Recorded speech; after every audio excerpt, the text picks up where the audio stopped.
La parole est à monsieur Michel Savin pour le groupe UMP.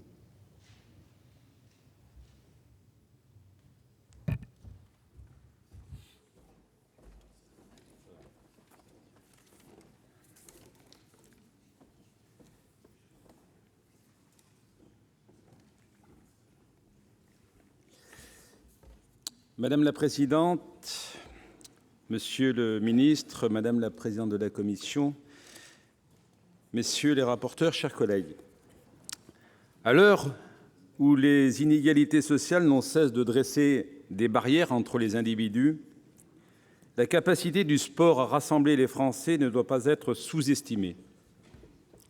Nous ne saurions nous contenter d'assurer une continuité des mesures adoptées précédemment sans entreprendre les actions concrètes nécessaires à l'amélioration de notre politique sportive. Le projet de loi de modernisation du sport annoncé pour 2014 ayant manifestement été abandonné, je ne peux que déplorer l'absence de propositions de fond sur l'évolution des politiques sportives dans le budget qui nous est présenté.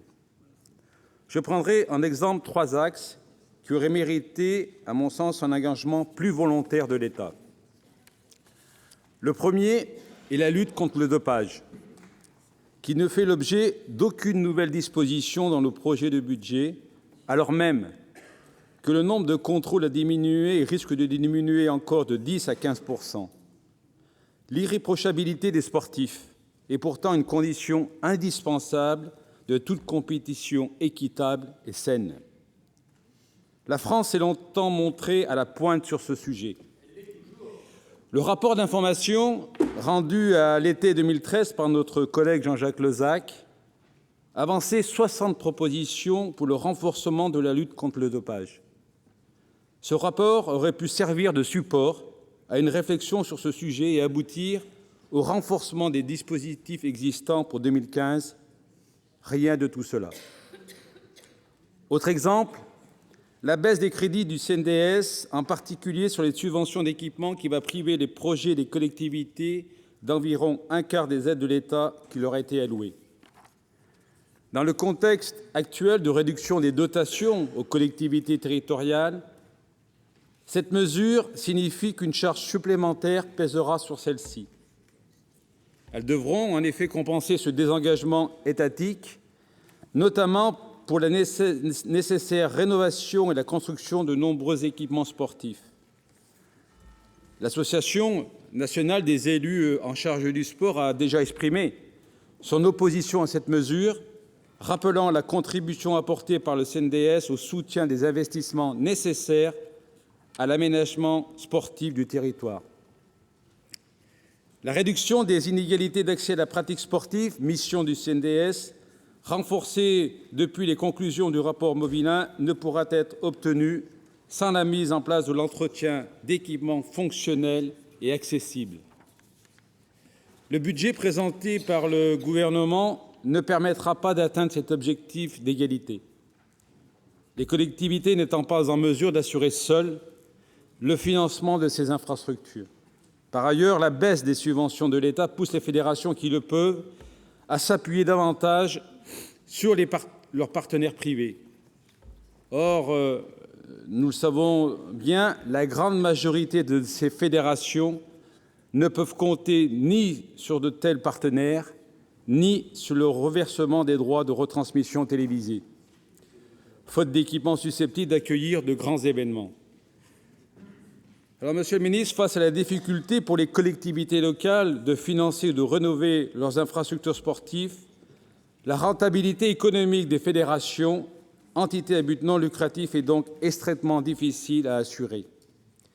La baisse annoncée des crédits du CNDS représentera ainsi un nouvel obstacle au fonctionnement de ces structures, pourtant indispensables à l'organisation de la pratique sportive en France. Enfin, si je tiens à saluer l'engagement de l'État dans le soutien aux athlètes de haut niveau en vue des JO de Rio en 2016, je veux aussi rappeler ici qu'il existe de nombreux athlètes qualifiés pour représenter notre pays dans ces grandes compétitions internationales qui ne disposent pas de la couverture médiatique suffisante pour pouvoir prétendre à des partenariats privés. Ces sportifs préparent souvent les compétitions dans des conditions matérielles minimales et avec de faibles moyens financiers. Monsieur le ministre, une réflexion doit être menée sur ce sujet et permettre un rééquilibrage de la participation étatique au soutien des sportifs de haut niveau. Les politiques publiques du sport ne peuvent demeurer aujourd'hui ce qu'elles étaient il y a encore 10 ans. Le défi auquel nous devons faire face est double.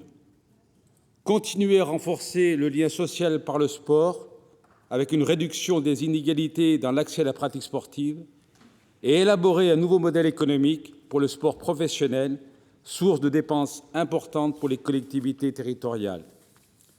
Pour conclure, mes chers collègues, si nous pouvons regretter l'absence de prise en compte et de réflexion sur l'évolution des politiques sportives, nous soulignons toutefois que le budget de la jeunesse et du sport a été préservé, ce qui amènera notre groupe à nous abstenir sur cette mission. Merci. Merci, Monsieur Savin.